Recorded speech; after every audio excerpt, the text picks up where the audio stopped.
और तुम खा कितना ही चाहो बीवियों में हरगिज अदल नहीं कर सकोगे। तो ऐसा भी ना करना कि एक ही की तरफ ढल जाओ और दूसरी को ऐसी हालत में छोड़ दो कि गोया अधर में लटक रही है।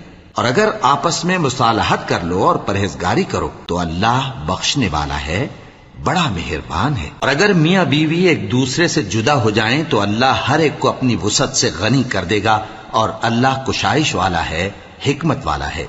और जो कुछ आसमानों में और जो कुछ जमीन में है सब अल्लाह ही का है। और जिन लोगों को तुमसे पहले किताब दी गई थी उनको भी और ए नबी तुमको भी हमने हुक्म ताकीदी किया है कि अल्लाह से डरते रहो। और अगर तुम लोग कुफ्र करोगे तो समझ रखो कि जो कुछ आसमानों में और जो कुछ जमीन में है सब अल्लाह ही का है और अल्लाह बेनियाज है, लायक हम्दो सना है। और फिर सुन रखो कि जो कुछ आसमानों में और जो कुछ जमीन में है सब अल्लाह ही का है और अल्लाह ही कारसाज काफी है।